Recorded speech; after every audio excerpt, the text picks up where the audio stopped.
News is just coming through that in St Agnes Model Village today, the church caught fire in St Agnes Model Village. And they said flames could be seen from 3 feet away.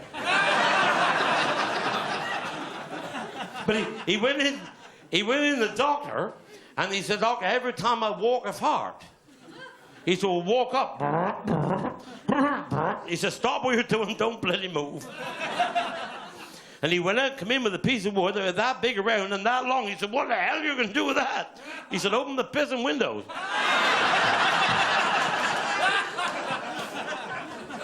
But he went to the doctor, he said, "I'm very concerned." He said, "I'm shitting chips."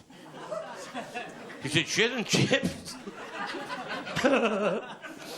He said, "You couldn't bring me in a sample." He said, "I got a bag full here, look."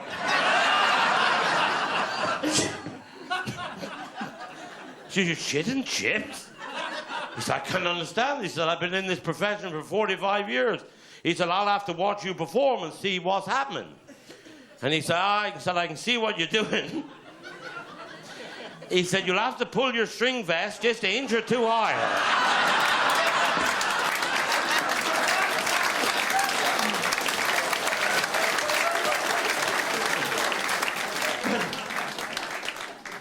We went to this party.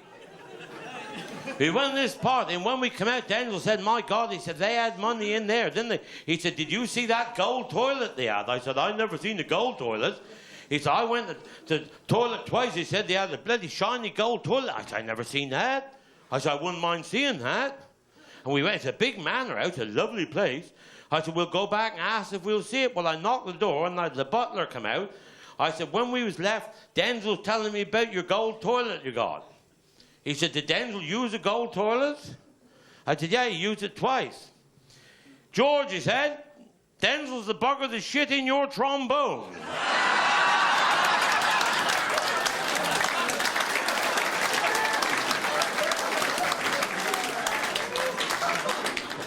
But I went in a shop down the road. I said, "I want a pack of the Persil, a pack of the Brilla pads, a pound of bacon, and a tin of Kitty Cat." She said, "You're not having Kitty Cat? You haven't got a cat." I said, "I have got a bloody cat." She said, You're feeding it to your children. I know what you're doing. You're feeding it to your children." I said, "I bloody not. I have got a bloody cat." She said, "You're not having Kitty Cat in this shop, not till you prove you got a cat. Go home and get the cat." I had to get the bloody cat.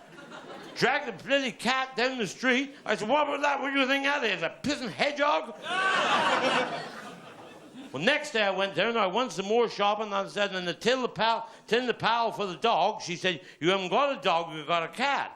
I said, "I got a cat and a bloody dog." She said, "You bloody liar." She said, "You're feeding this to your children. I know what you're doing."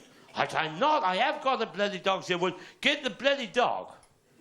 I had to drag the bloody dog fast ass right down the bloody street. I said, "What do you think that is, you bastard?" She said, "All right, you can have the pal." I said, "Have I got to prove I got everything before I can buy something in this shop?" She said, "As far as you're concerned, yes." I thought, "I'll have you tomorrow, you bastard." And I went down with a carrier bag, Karen. She said, "What's in that?" I said, "You put your hand in it." She said, "What's that?" I said, "Go on, put your hand in." She went, "Ugh." She said, "Whatever's that?" I said, "You think I can have 2 toilet rolls, please?"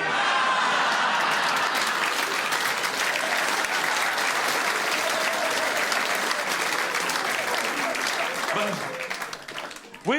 we had an American come on down and we wanted to buy a pig, and he said, "How heavy is the pig?" And the old farmer turned the pig over and sucked his cock. He said, "He's 122 pounds.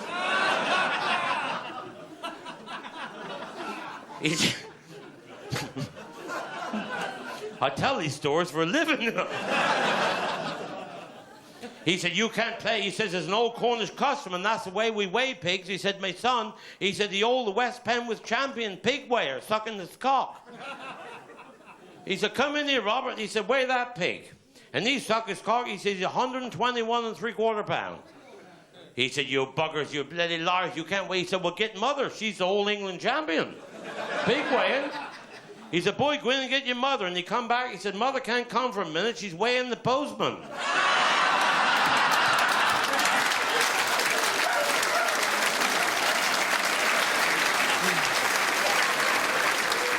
trouble is, she's been had a facelift. She's had another. I said, if you have another bloody facelift, mate, you'll have a pissing beard. But I took her to Payne Zoo, and that great hairy-ass gorilla, he fancied her. I said, he fancy you? Look at his cock, look.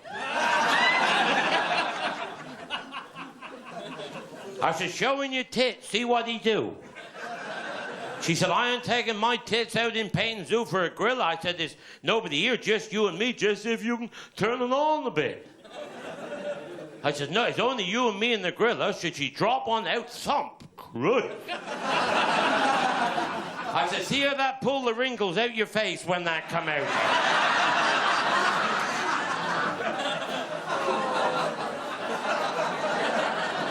But this gorilla, he bloody love it. I said, look at this cock now. I said, show him your fanny. She said, how coarse can you get? I said, don't show it all. Just the top quarter acre. I said, and she said, well, I'll give him a quick... She said, I'll give him a quick peep, and she, my Christ, he went bloody berserk. I said, look at this cock now, look.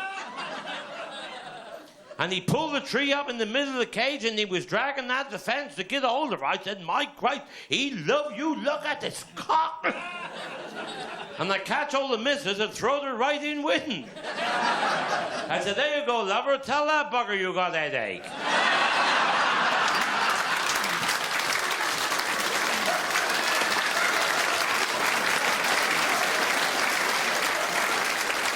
In the stage newspaper this week is a terrible story when John Wayne and Raquel Welch was making a cowboy film. And Raquel Welch said, John Wayne, you think you're a tough bugger. Everybody's on how bloody tough you are. Well, let's see how bloody tough you are. You think you're bloody tough, John Wayne, you watch this. And she took a walnut. Now, a walnut is bloody tough, isn't it? I am going to tell you how bloody tough a walnut is.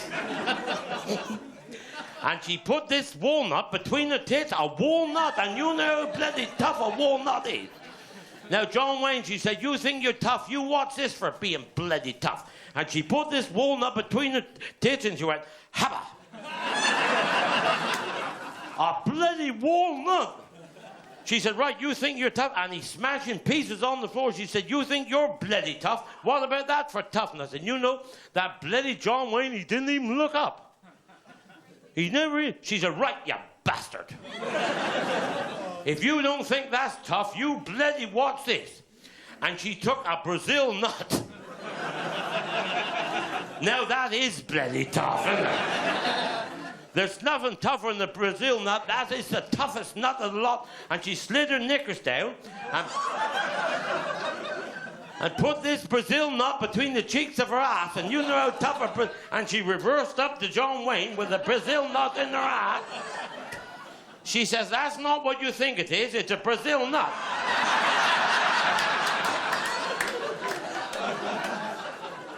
And she said, you think you're tough? If you think you're tough, you watch this. And she went, hubba. A bloody Brazil nut, and she's smashing pieces on the floor. She said, what about that bastard if you think you're tough? And you know that bloody John Wayne, he never even looked up, not even then. He just went straight on, poking the fire with his prick.